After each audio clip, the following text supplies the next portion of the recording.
Hello, everyone, and welcome to One in Six Supports Friday group.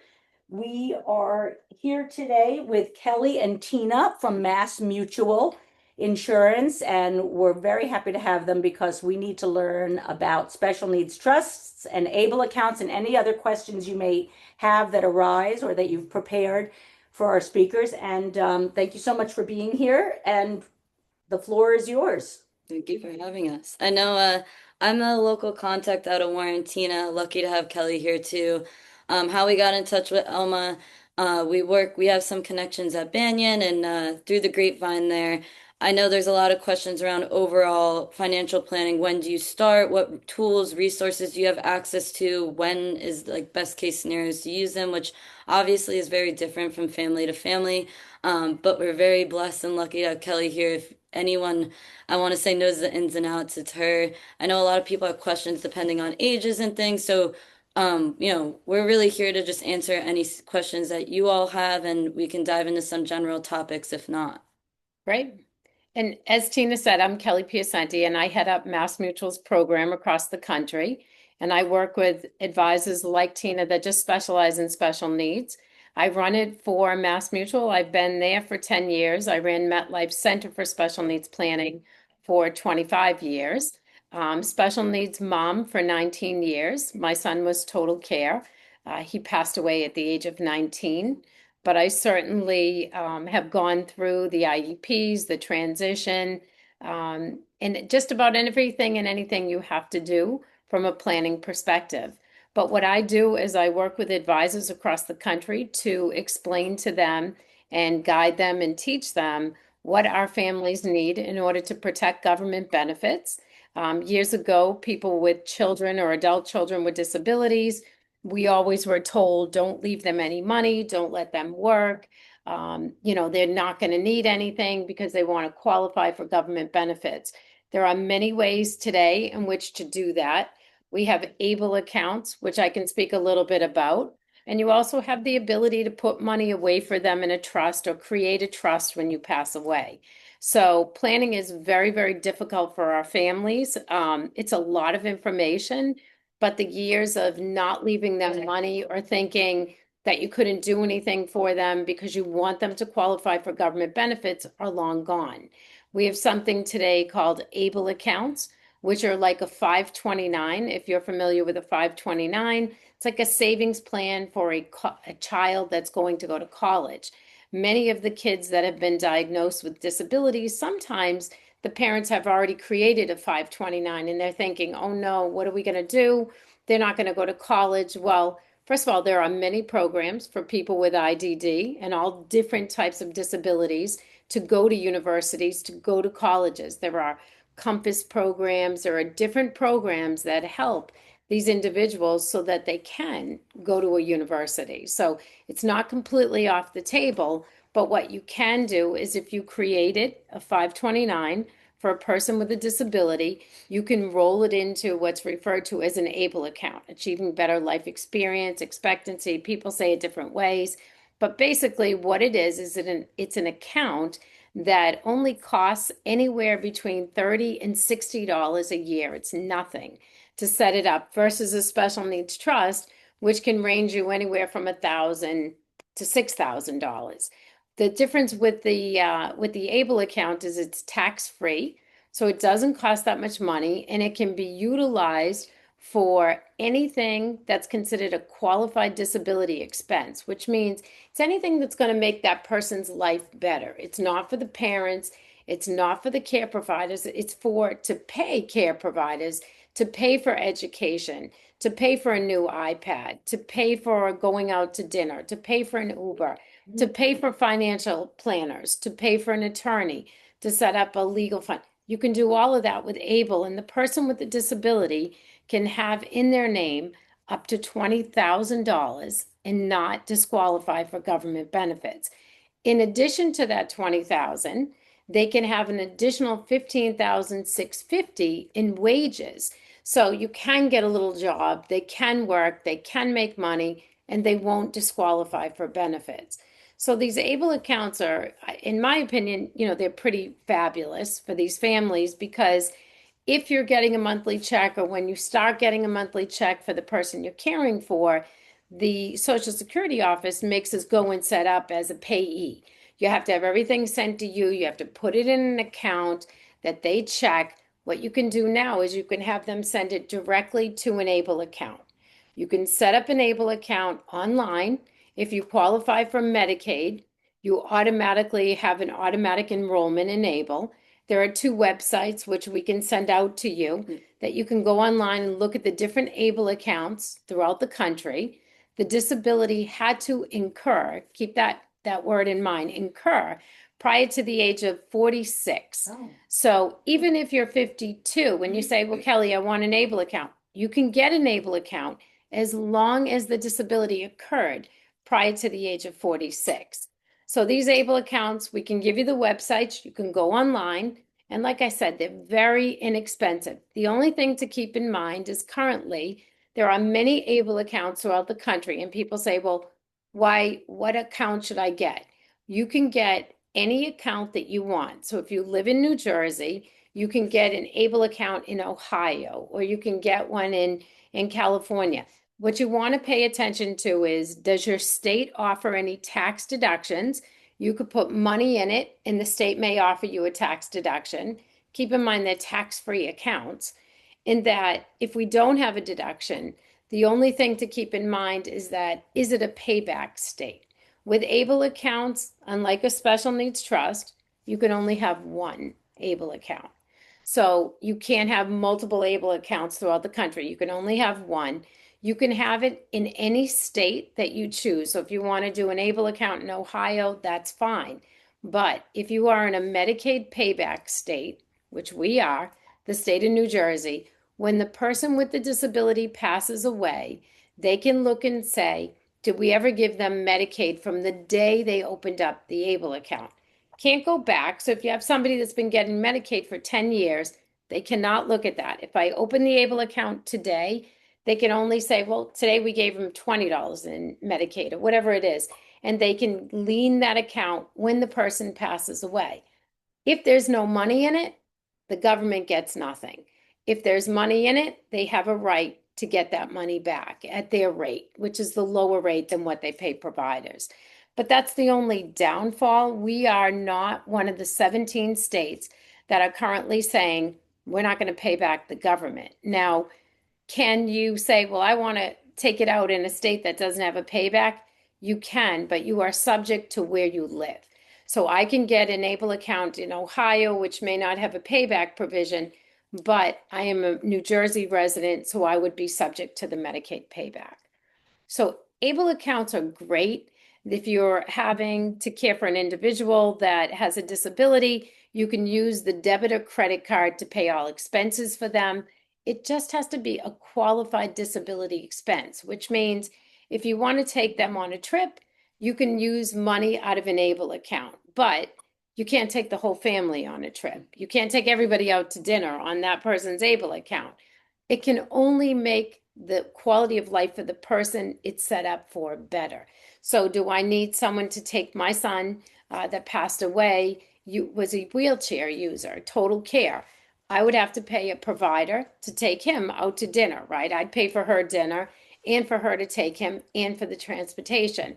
Now, could I throw in my 3 other kids with that? Absolutely not. But I could pay for my son Nicholas and all the expenses he incurred.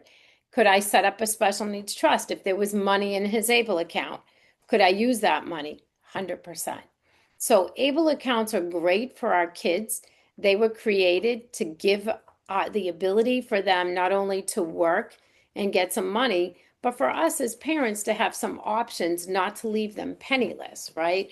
We want them to get the government benefits, but these accounts really give us the best of both worlds.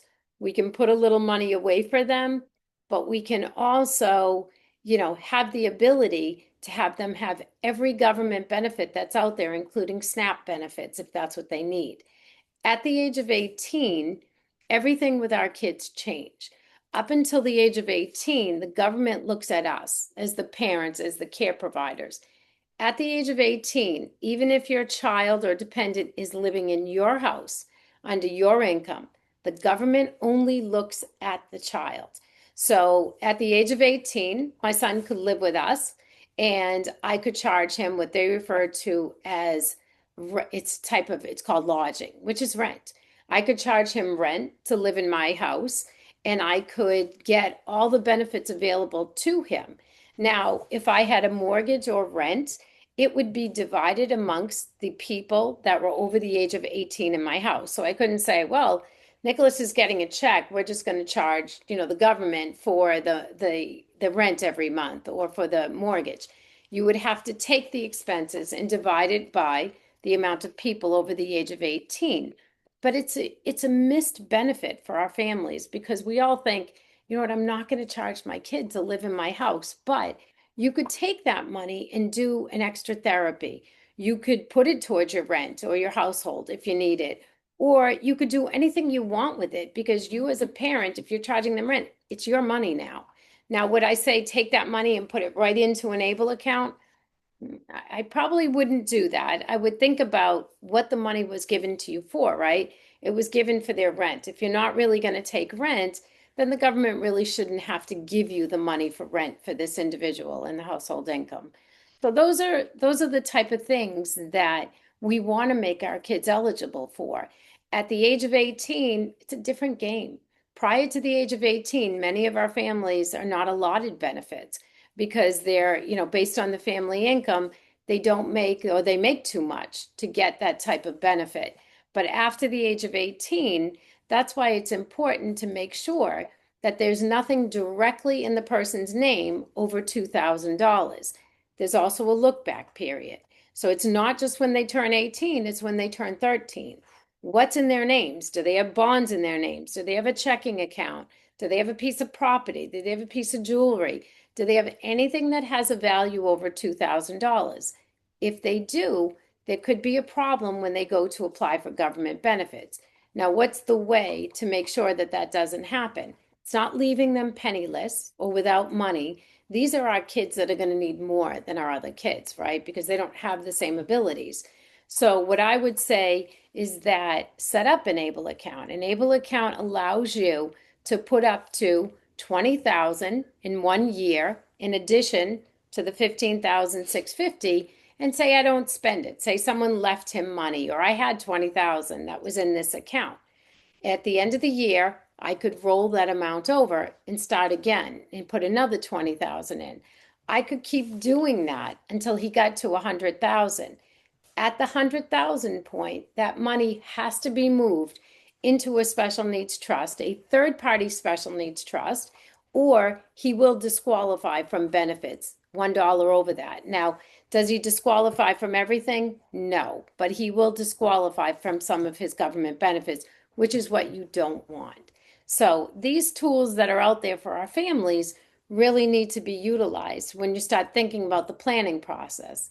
Now, a lot of families think about a special needs trust.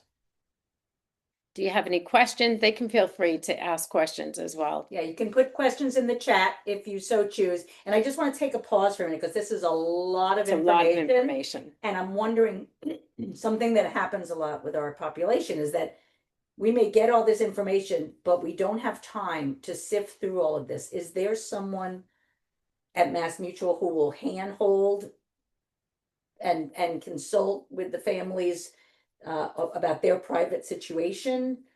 We have, as I had indicated, I have over 400 Yeah. advisors across the country, like Tina, that have a designation for special needs only. So they work in the special needs area. They're either a parent, a sibling, philanthropic. There's a reason that they want to work with our families. We have over 6,000 advisors, Wow. right? So not all of them work with special needs families. The ones that do have a different level of learning. They know about preserving government benefits. They know our families want to qualify for government benefits. They know about a trust. They know about an ABLE account. A little bit different than an advisor that says, Kelly, I work in the special needs area. I've done this. I know what to do. They really don't always know what to do. So the families that we work with or our advisors work with, they want to make sure that these families have a higher level of learning. So that's really what it is. And so that when you say, I want to qualify for Medicaid or I want to get government benefits, they're not taken back from there.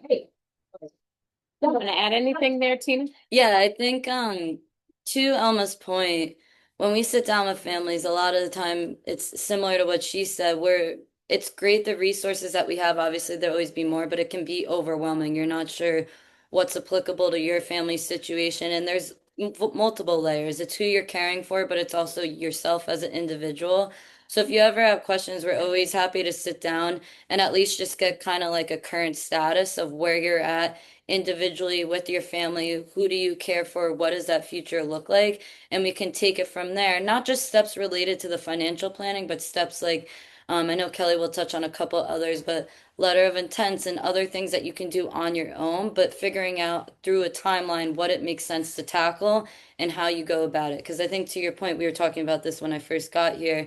We go to a lot of resource fairs, transition fairs, or all these different events, and they're amazing, especially when you compare to other states. But there's a lot thrown at you. You have to walk out with a lot of pamphlets in your bag, and it's like, where do I start? So I think whether it's financial related or not, and I'm not saying that we ever dip into other industries, we have partners to connect you with if it's outside of our scope, and if it's related to our scope, we can kind of to your point, handhold through here's where we'll start. And it's a lengthier and more detailed process. So it's not something, you have to sift through. Where should I start?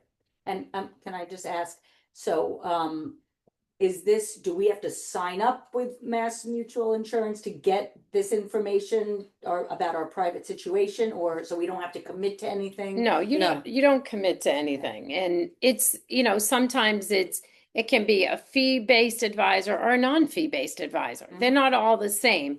And the thing is, it doesn't cost anything to have a conversation with someone like Tina. Okay, good. It's not, hey, you're signing up, we're selling you insurance. I sell nothing. I'm not an advisor. I actually just educate families. I appear at conferences across the country for kind of like the call of action. This is what we need to do as parents and care providers.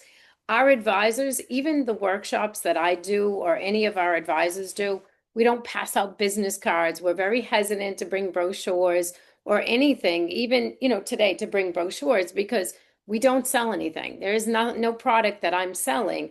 I want the families to understand that these are the steps you need to take. Whether you work with Mass Mutual or another company, that's your choice, but just make sure whether it's a financial advisor or an attorney or an accountant, make sure that they understand your situation. Our situations as special needs parents are very different. I come from a house of lawyers. When it came time for my own son's trust, not one single person could draft a trust for him because it is very specific and is state specific. And there are a lot of information that I would want in there that when something happened to me and my husband, I wanted to make sure that my son, who was nonverbal, was completely cared for. So it's about getting the information out there. Now, can someone call or contact Tina and sit down and talk to her? 100%. Your personal situation can be discussed. And is that going to cost you money, or she's going to say, I'm going to give you a bill? Absolutely not. It's going to be, hey, we can help you. Or if we can't help you, these are some resources that you could probably tap into and think about. I mean, there's guardianship issues with our families. There's, not only the trust, but then there's work related issues like what can they collect? What can't they collect? What benefits can they bring in? And then there's the whole government benefits, which is a completely different ball of wax for our families that, you got to take it one at a time. So what I've always said, as a parent myself, it's like, take little bites. This is a lot of information. I myself went to a lot of those, resource fairs. I'm in Morris County. I'm not far from here either. And my son had a birthing accident. So we were really thrown into it, had no clue what to do from day one. The whole diagnosis was catastrophic in many, many ways. So it was constantly people coming at me saying, you're going to need this, you're going to need this therapy, you're going to need that therapy. At one point, we had to just kind of like sit back and say, what's the one thing we want to tackle today? If your child is younger, you may not be thinking about college right now. You may just think about getting through your IEP or sitting down with the school and advocating for some of the things that you need for that individual. So go at your own pace. Don't think this has to be done immediately.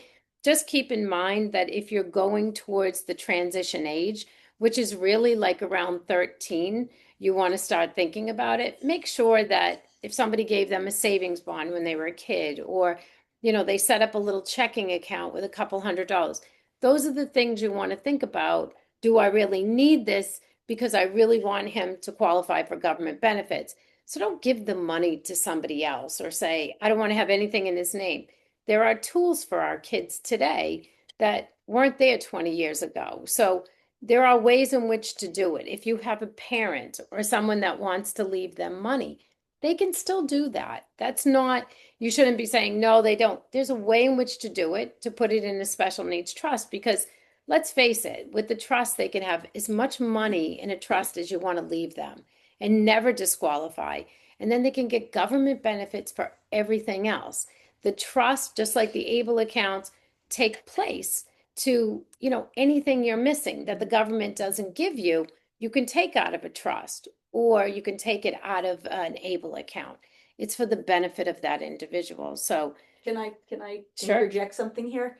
I know that a lot of people feel uncomfortable when it comes to gift giving. So I'm going to give a couple of examples. A lot of kids have a Sweet 16 party where people give them money as a gift. A lot of people have a bar mitzvah where people give money as a gift when they're 13, and people get, money for communion or whatever, whatever the holiday is, or for their birthday. And I know that, and these are sort of situations where people definitely feel uncomfortable saying to the guests for these events, could you do this? Could you make the check? If you're going, because they don't want to assume that they're going to get money as a gift. But I really encourage people, because if these are your friends and your family that you're inviting, they know your child has a disability and they know that you want to take care of your child later. So what we did, for example, is that when it was my son's, all of my children had a bar and bat mitzvah. When it came time for our son who had the disability, I put in the invitation, no gifts necessary. However, if you are going to give a monetary gift, please make the check out to the this special needs trust. It's no, some people are uncomfortable about that, but I'm like, let's just, this is the reality. Everybody knows there's a disability. And why would somebody be offended to plan for your child's future, help, contribute to your child's future? So I just want to talk about that, because I have spoken to people who say, oh, I don't want to do that. That's too uncomfortable. That's presumptuous. A lot of these events, people do, it's the norm to give a check to the child. And 100%. so I just really encourage people. And if you need help on the wording of that, we now have ChatGPT, but I am the ChatGPT person who can help you if you would like wording on how to do that in a non-offensive way. And when we think in terms of money, people are thinking, thousands of dollars. Keep in mind that the limit is $2,000. Yeah, that's So not much. every $50 check, it adds up, Yes. right? So to your point, I've had families put at birthday parties like a little card on the table saying, this is the same situation. We try to keep money. I've had people say, my son has an ABLE account. You can write a check and we can put it directly in the ABLE account for him. But disclosing it is uncomfortable, especially with my son. When he was born, nobody expected anything. I had bonds, I had different things in his name.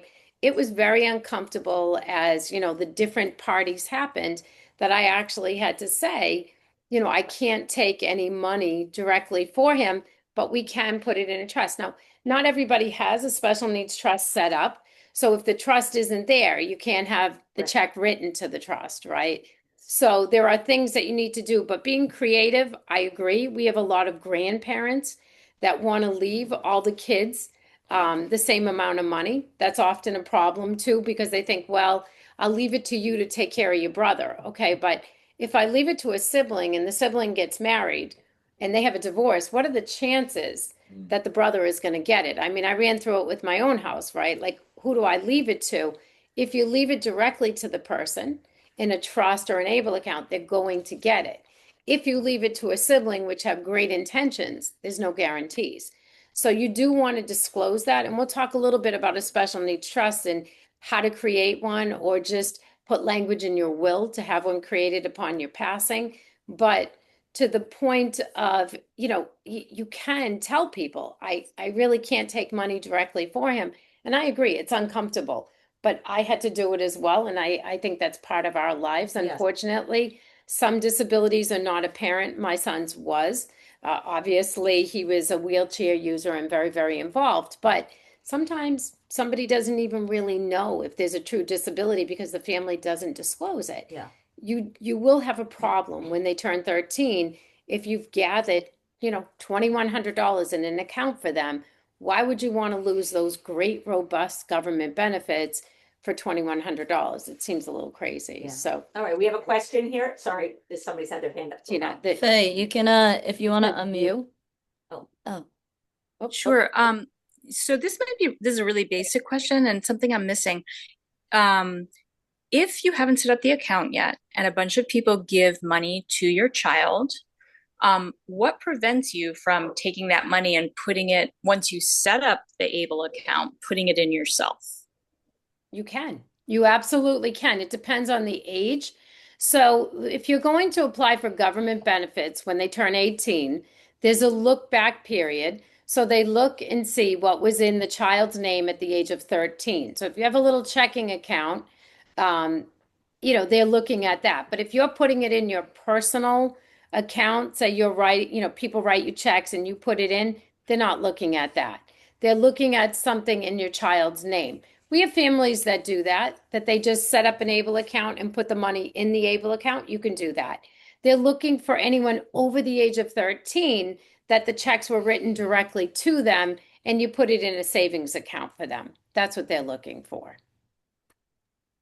Okay, so so for example, my teenager now has her own account. So maybe we don't want to set that up for the younger one because then it's going to be tracked back. Exactly. Okay. The younger one, I mean, you could, if they are Medicaid eligible or they have, the Medicaid waiver, you can set up an ABLE account for them right now and start putting money in. And keep in mind, it's tax-free. Whereas with the special needs trust, the tax rates are very high. There are no tax rates with an ABLE account. So you could use it as it's like a little savings account that they can utilize. Once the money's in there, you can start spending it. But I would say, look at setting up an ABLE account. And if you're not Medicaid eligible, you can be eligible based on the diagnosis. So I would think about an ABLE account and put any money in there versus not having anything until they turn a certain age. Okay, thank you. You're welcome. And again, I'm getting overwhelmed with all this information, and I've already gone through all of this. So I'm just having I'm just want to be careful about people tuning out because it's so overwhelming. I would recommend if your child is younger than 13, I would recommend putting in your calendar when they're 12 years old, for example, now is the time to get in touch with someone from Mass Mutual or somewhere else where they do, they help you with these kinds of accounts, because it really does creep up on you. And at the last minute, right before they're 13, you don't want to be overwhelmed and with all the other things that come up in life. So I would just, you can table it until a little bit later if you don't want to do it right now. And just to make sure that you don't miss the opportunity for this and put money in. And the other thing is you can, we're going to Tina's going to send you out the ABLE websites. You could go in and start looking at it, and you can set up an ABLE account on your own. It's really that simple. You can go in and do it. And if you need advice and help, we certainly are here for you, but don't make that phone call the reason that you did not do this or you did not set up that account, because especially in the state of New Jersey, I know DDD, I think more than anybody else. I think they had my face on a target there because I would call them daily. The supports I received were very minimal, to be honest with you. And my son's disability was so significant that it was frustrating. So I don't want it to be that, I can't call the advisor right now. I'm not going to get this account. You can go online. We'll give you the information. And based on your child, your adult child's information, you can qualify for an ABLE account. It's not like setting up a special needs trust that you go to an attorney, a specialized attorney, and get this done. It's very, very different. So I just don't want them to not do something from a planning perspective, because as we all know, during COVID, it was a little bit of a nightmare for our families, right? Primary caregivers were sick, the caseworkers, everybody wasn't showing up. What was next? Like, who did we go to? So there are things that we really, want our families to think about in the event that you're not there. Who's going to take over for what you do? I mean, my son was nonverbal. I do have a husband. And, there were a million things I did for my son that he had absolutely no clue what I did. And I had 3 other kids. So, I mean, it was writing everything down. We have something called the letter of intent, which I hope you're all familiar with. And I say it's like a letter to a babysitter on steroids. It is a document that you can write yourself. Tina can send you out a copy of the one we have at Mass Mutual. You don't need to send it back to us. You can put it with your vital documents or just have it as your only document. Not legally binding, but have been used in a court of law and have been upheld. So it's really all about, my son wasn't able to help me write it, so I wrote it for him. It can speak about religion. It can speak about marriage. It can speak about care providers. It can speak about physicians you wouldn't take a dog to, physicians that saved your life. I mean, I had all of that in there.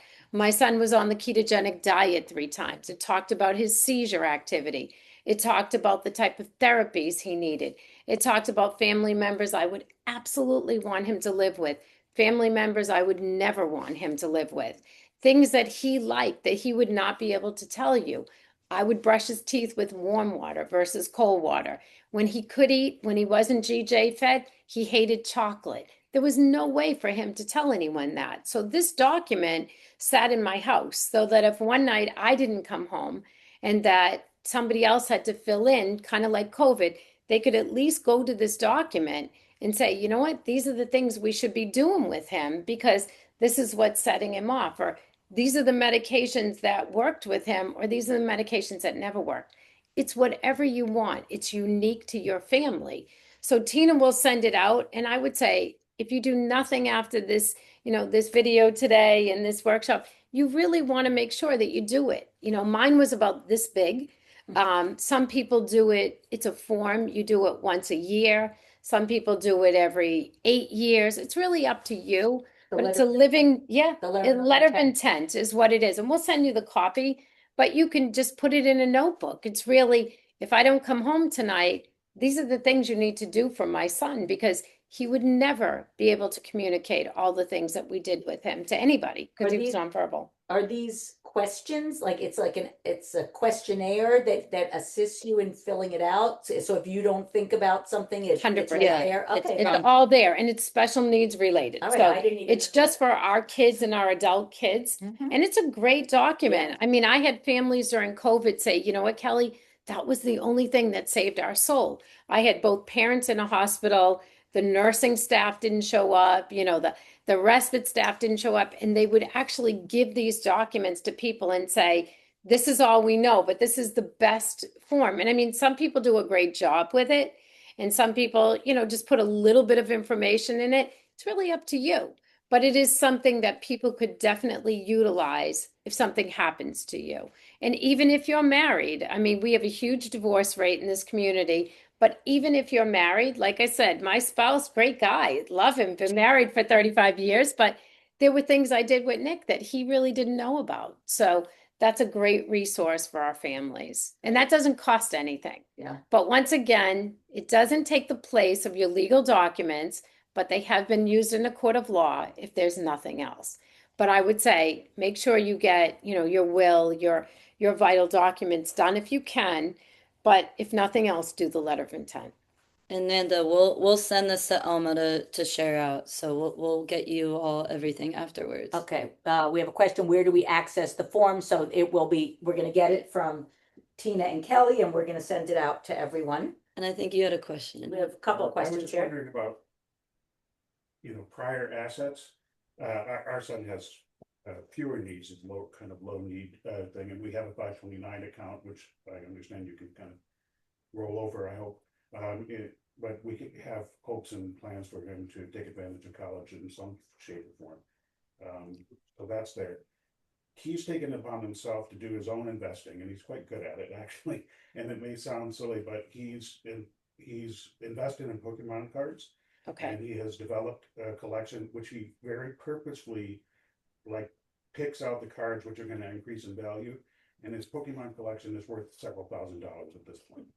And this was all him, like purposefully identifying from 8 years old, saying, I'm doing this as an investment strategy.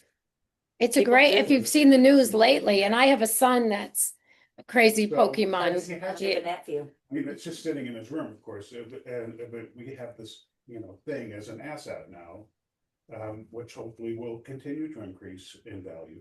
And I don't, like, where does something like that fall? Is that? It's property. It's over $2,000. So if I was to leave a ring to my son over $2,000, that would possibly eliminate him from some government benefits, more Medicaid that you're looking at that you would lose.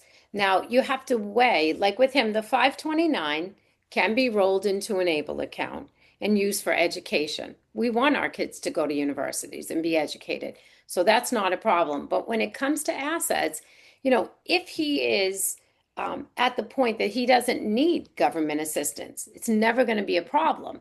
But if you're looking for government benefits and he is accumulating wealth, which is what he's doing, even with the Pokemon cards, it will be a problem for him to get benefits, especially in the state of New Jersey. I mean, knowing the system here, we know, right? That $2,000 cap outside of an ABLE account or outside of a special needs trust is a problem. So he can't qualify for government benefits. Maybe he doesn't need government benefits because he does so well. He doesn't need the government assistance. But what we always say is, plan for the worst, expect the best. So I try to say to my families, think about it. But when they're accumulating wealth like that, yes, even though they're cards, they have a value. And that value could put him over the cap so that he wouldn't be eligible for those benefits. Is there a way to take that asset and like put it? Cash it our in? name or something? You can, absolutely. I mean, he could sell them to you. You could take the money and put it into a special needs trust. But I wouldn't do that before that trust is established. But right now, right, if you set up an ABLE account, you could have him sell you the cards and you could take that money and put up to $20,000 in 1 year in an ABLE account. So say next year he has more cards that have a value, sells it to you, you put the money in the ABLE account for him. That's the way you can do it. Now, if he hits one of those big cards, the Pikachu or whatever it is, that's worth $25,000. There's a problem there, right? So you got to keep him under that cap. But I would say, yeah, I mean, if he's creating wealth like that, there will be a problem unless you say, you know what, he's going to do fine. He's not going to need these government benefits. Then you don't have to worry about it. Yeah. But the 529, you can use it for education, but if you think his needs are going to require the government assistance, roll it into an ABLE and he can still utilize it for education. Another question? Yeah, sorry, I missed it maybe, but what do you mean by 13, 14 years old? What is that? So what I had said at the beginning is that to qualify for government benefits at the age of 18, benefits change for our kids. So if you apply for benefits prior to the age of 18, they're basing it on your household. They're basing it on your income. At the age of 18, they base it on your child. So even though they live with you in your house, my son was total care, it was based on him and any assets that he had in his name, any checking account, any type of, little bonds, anything in his name over the age of 18, the government was looking to see if he had anything in his name over $2,000. So To 13 or something? back to 13. So if they're 14 and you have money in their name, excuse me, I would think about setting up an ABLE account and start putting the money in ABLE because you can put up to $20,000 in 1 year. Now, if your parents or someone wants to leave them $25,000 or life insurance, you need a special needs trust established. You can't wait until the gift is given and then put it into a special needs trust, because then you're going to have to utilize a different type of trust, right? So I don't know if there's a question, and then I can talk a little bit about special The needs quick trust. one, and then we'll go on the other one. Just is able account state or federal? They go by the federal rules, but you have to follow the state rules. Yeah. So if the state of New Jersey has a payback, you have to pay back, but you can get it in any state in the United States, but it follows where you reside, the rules that you will be under. Awesome. If you have an additional question, let us know. And then someone asked in general, can you share? Oh, sorry. I'll stay on Able because she had a quick question. Do these accounts accumulate interest? Yeah, they can. Yeah. They absolutely can. And you may have to pay taxes on anything that they accumulate if it's over a certain amount. But as long as you're using the accounts for a qualified disability expense, when you start using, say, I put money in an Able account and I want to take my son out to dinner, but I decide to take out the whole school. They're going to charge me, and I think there's a 10% penalty on that money that I spent to utilize it for the school. You can't. You have to just do a qualified disability expense. Awesome. And then someone asked more on the trust side. Can you share more around the trust, how much money you can put into it? There is no cap on a special needs trust. There are two types of trusts that we deal with, but there's a first party special needs trust, a third party special needs trust, self-settled special needs trust, and a pooled special needs trust. So there are 4 different types of trust. The self-settled is exactly what it is. It is the person, we now give the person with the disability the ability to set up their own trust. Years ago, that wasn't even anything available. So that is a trust that is available. A pooled trust is often a trust that it's administered by nonprofits. Years ago, the nonprofits, you could put money into a pooled trust. When the person passed away, it went back to the nonprofit. That's still available, but there is also the availability to have money go back to the family. So it's not like pooled trust, you don't see the money. You can. Pooled trusts are cheaper and less expensive for a family to get. But the trust that we basically deal with, the Ideal Trust, is a third-party special needs trust that's set up on behalf of the individual with the disability. So it's not the person setting up their own trust. There is no payback provision on a third-party special needs trust. Now, a first-party special needs trust is exactly the same, but the problem with the first-party trust is it's money owned by that individual. So if your son has wealth over $20,000 and he wants to qualify for government benefits, the only way in which to do it is to put the money into a first-party special needs trust, which is money owned by the individual. The other reason that you have a first-party special needs trust is that there was a medical malpractice suit, there was a car accident, there was a reason for the disability. Even though it may have occurred at birth or to a child, that money was owned by the child. So the courts will make you put that money into a first-party special needs trust. Now, the trusts are for the benefit of the individual.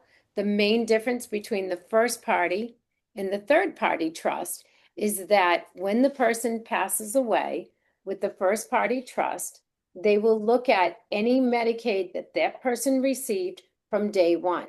So if I don't set that first party trust up until he's 7, they're still looking at what Medicaid he received when he was from day one. Unlike an ABLE account, it starts when the person sets up an ABLE account, the Medicaid payback. With a special needs trust, a first party only, it starts from day one of Medicaid.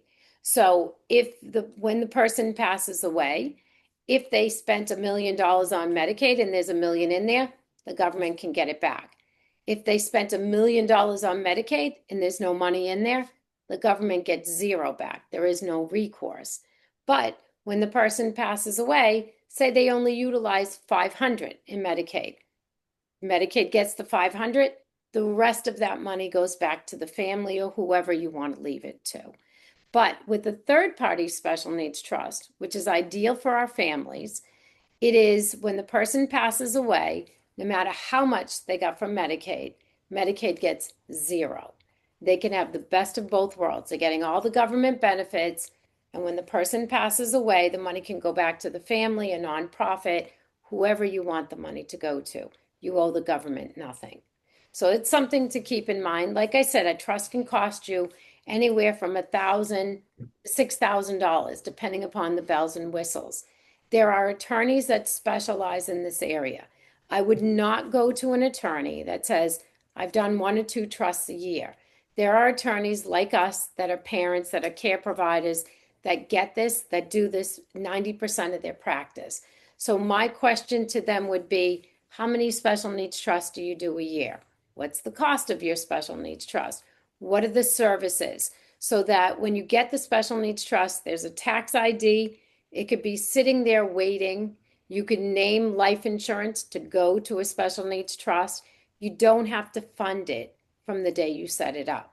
So a lot of our families will say, Kelly, I don't have money for a special needs trust, or there is no money to put in. But when I pass away, I want to leave them life insurance. The only way that you can do that and list them along with your other children, as you were saying before, with a gift, my kids would be my 3 children outright. And then for my son Nicholas, it would have been the Special Needs Trust of Nicholas Piacenti, so that I would not disqualify him. And when I passed away, that money was there. He would continue to qualify for all his government benefits, and he could have $5 million in a trust, and he could still get those government benefits because that would be protected. Not all our families have the means to leave money to a special needs trust. That's why ABLE is a nice option as well. But with the special needs trust, it's anything over $20,000. And people will say, well, how much do I leave my special needs son versus my other children? That's really up to you. What I always say is, with my other kids, they were going to have the ability to earn more money. With my son Nicholas, there was no ability. So he was going to need money when they did not need money.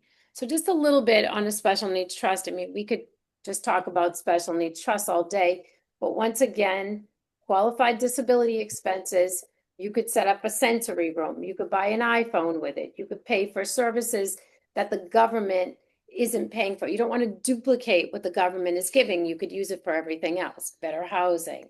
A fence around your yard if your Exactly. child elopes. Mobility, things like that. You could use it to, accessibility in your house, to enhance your house, to put in a pool, as long as the pool is for the benefit of the individual. But you want to keep in mind, it has to be for the benefit of the individual. That's what that trust is for. Now, special needs trust, the tax rates are pretty high. Anything over $16,000, I think it's 37%.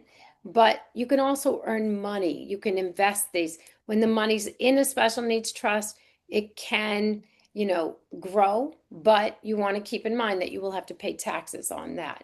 But everything else, it's for the benefit of the individual. And it's a great place to put money to qualify them for government benefits.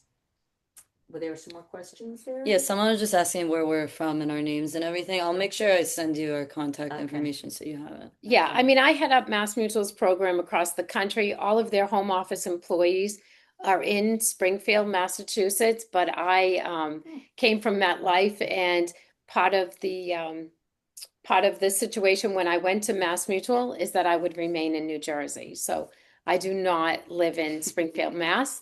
I live in New Jersey. But you sound like you're from Massachusetts. I am born and raised in Boston. I could tell. Born and raised in Boston. Okay.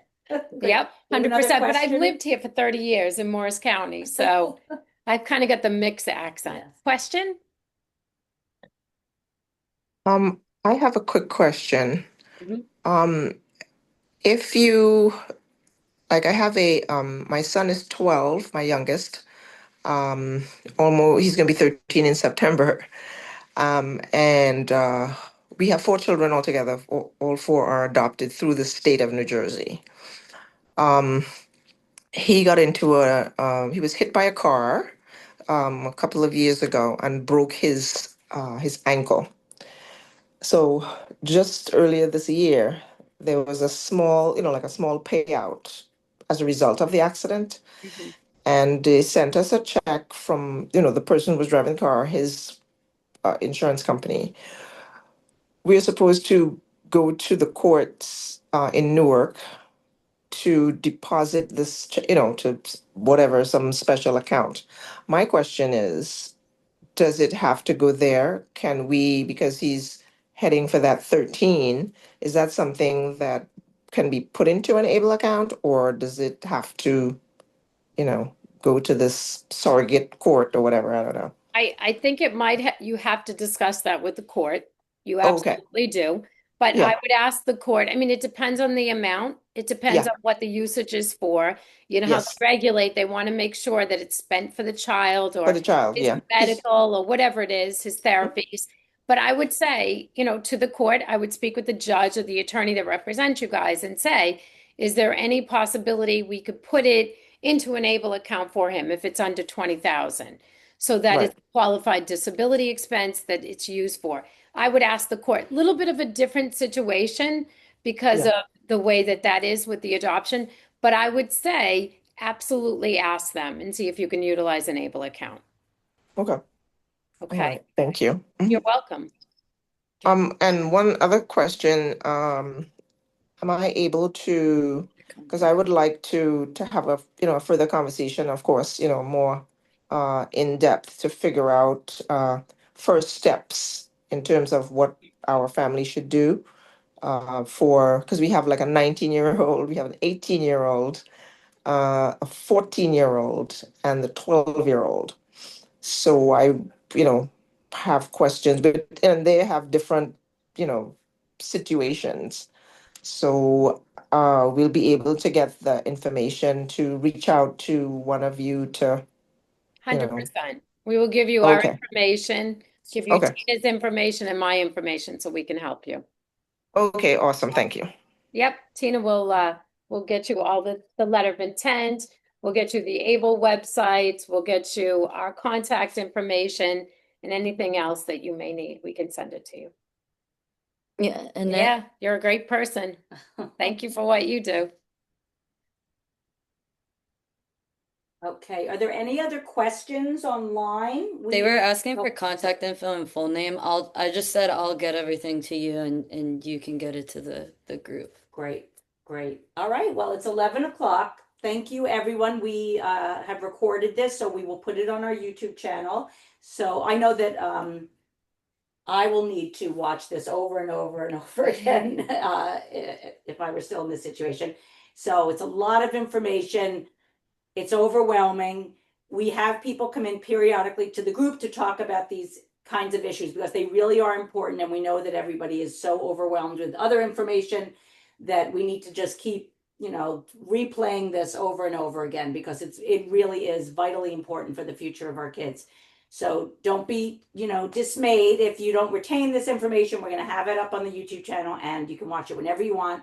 But I definitely would put in your calendars to make sure to do this. You know yourselves. If your child is going to be 13, you might want to do it when they're 10 or, whatever your situation is. But please make sure that you create an ABLE account or a special needs trust if that is what you feel is more appropriate for you. But thank you so much, Kelly and Tina. We will be in touch with you.